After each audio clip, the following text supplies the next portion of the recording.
আপনার? আমার নাম শ্রী আশুতোষ পান্ডা। কতদিন ধরে এই মন্দিরে পুজো করছেন? বিগত 10 বছর করছি আমি। এর আগে কে করেছে? আমার কাকু করতেন। এই মন্দিরের ঐতিহ্যটা কি? এই ঐতিহ্য বলে শেষ করা যাবে না। এর বিশাল মহিমা এবং প্রচুর নামডাক। আজকের দিনে কেন সারা বৎসরে ভক্তের সমাগম এখানে প্রচুর। কি হয় অনুষ্ঠান, কি হয় এই পুজো? পুজো উপলক্ষে ধর্মীয়মূলক অনুষ্ঠান সব কিছু যা হয় ধর্মীয়মূলক, যেমন শীতলা গান, যেমন আমাদের তর্জা গান, রামায়ণ গান এবং আরও নাম গান, যেমন অন্যান্য ঠাকুরের নাম গান।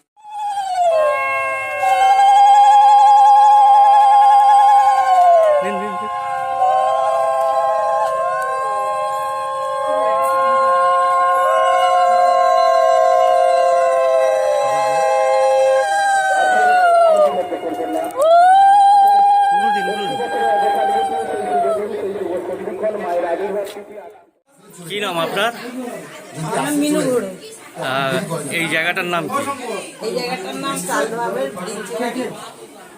এখানের এই যে পুজো, শীতলা পুজো, আপনারা কিভাবে পুজো করেন সেটার বিষয়ে যদি একটু বলেন। আমরা মায়েরা, গ্রামের মায়েরা সবাই লাল করে সাদা শাড়ি পরে এসে আমরা ঘর উত্তোলন করি আনন্দ সহকারে, এবং প্রতিষ্ঠা একটা পুকুরে গিয়ে আর পুষ্পাঞ্জলি দেওয়া হয়, ধুনা পোড়ানো হয়, দণ্ডি কাটা হয়, মানে খুব সুন্দর, মানে অনেক মানে জনগণের সমাগম হয় এবং আনন্দ সহকারে আমরা পূজাটা করি। এবং মায়ের ভোগ রান্না হয় আর অন্নভোগ হয়। প্রচুর জনগণ মানে শ্রোতা যারা আছে। এই পুজোটার উদ্দেশ্য কি, কি কারণে এই সুন্দরবনের প্রত্যন্ত অঞ্চলে এই পুজোটা করে?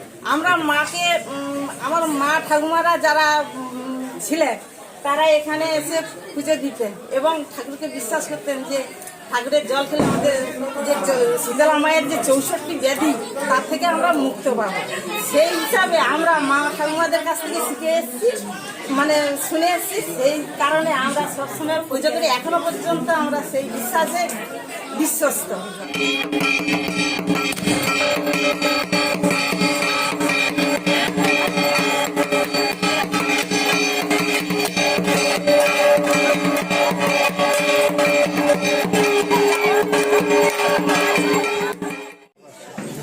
আজকের আমাদের 69তম শীতলা বিশালাক্ষী চণ্ডীমায়ের পূজা। প্রধানত শীতলা পূজা নামেই পরিচিত। 69তম বছরের পূজা আজকে, বাৎসরিক পূজা। সুন্দরবনের প্রত্যন্ত অঞ্চলে আমরা এই যে পূজা করছি, এটা কি উপলক্ষে? উপলক্ষে বলতে আজ থেকে 69 বছর আগে শুরু হয়েছিল, তখন আমাদের জন্ম হয়নি। সেই দিন থেকে চলে আসছে। একবারে সুন্দরবনের প্রত্যন্ত এলাকা, কিছুটা দূরে গেলে নদী আছে। এখানকার মানুষ প্রধানত কৃষিজীবী, মৎস্যজীবী, তাদের খাটাখাটির উপরেই চলে। কিন্তু সেই আদি শুরুতে আমরা শুনেছিলাম, আমরা এখনও দেখছি, মায়ের প্রতি সাধারণ মানুষের খেটে খুঁটে সারাদিন যখন রাত্রি যাপন করে, তাদের সংসারে কোনো রকম সুবিধা অসুবিধা, বিশেষ করে রোগ ব্যাধি হলে আগে যেরকম শুনতাম তারা মায়ের কাছে ছুটে আসতো, তার শান্তি জল নিয়ে পরিবারে মঙ্গল কামনা করতো। এখন বিজ্ঞানের যুগে ডাক্তার কবিরাজ আছে, দেখছে, ঠিক আছে, তারপরেও তারা ছুটে আসে। মায়ের প্রতি তাদের একটা আস্থা, বিশ্বাস আছে। তাই এত জমায়ের, এত মানুষজন এখানে আসে। শুধু আমরা না, এখানকার সারা এলাকা জুড়ে, এমনকি ঝড়খালি থেকে আজ কয়েক বছর ধরে যে মতুয়া সংঘ যারা, তারাও আমাদের সঙ্গে অংশগ্রহণ করে, তারা আসছে। আর কিছু সময় বাদে তারা পৌঁছে যাবে।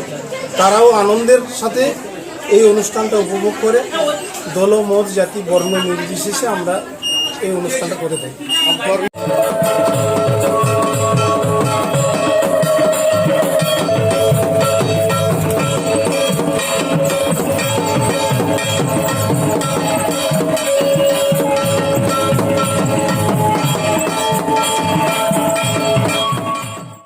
নদীমাতৃক দেশ আমাদের ভারতবর্ষের পশ্চিমবঙ্গের এক প্রত্যন্ত অঞ্চল সুন্দরবনের শেষ প্রান্তে অবস্থিত ব্রিঞ্চিবাড়ি সার্বজনীন শীতলা মন্দির উপলক্ষে যে কয়েকদিন ব্যাপী মেলা, সেই মেলার আজকের শুভ উদ্বোধন অনুষ্ঠান। একটা সময় মানুষ এখানে বসবাস করে, জঙ্গলকে অপসারিত করে জমিদারি অঞ্চল গড়ে ওঠে।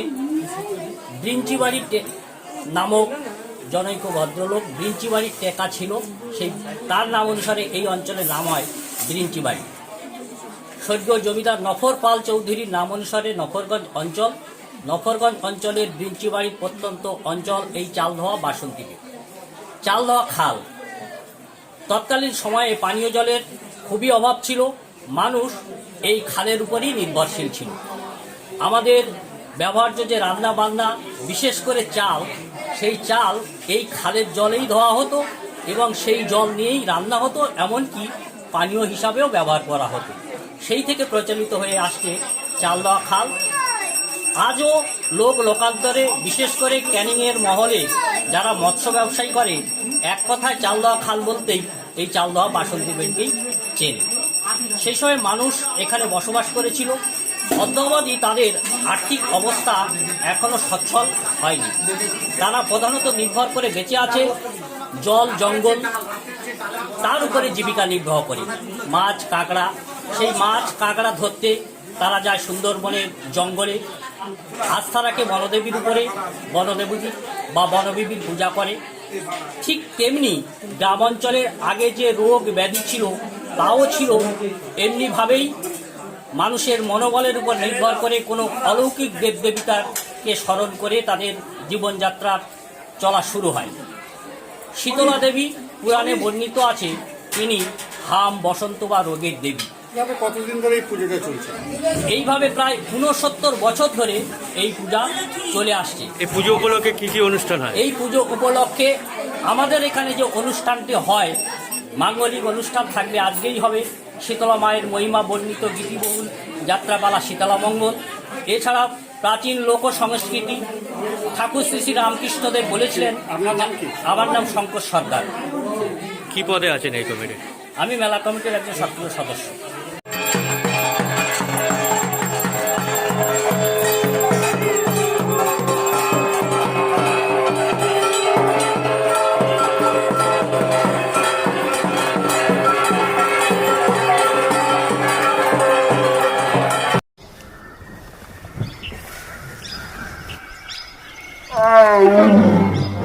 আমি বিশ্বজিৎ, আপনারা দেখছেন টাইগার নিউজ বাংলা।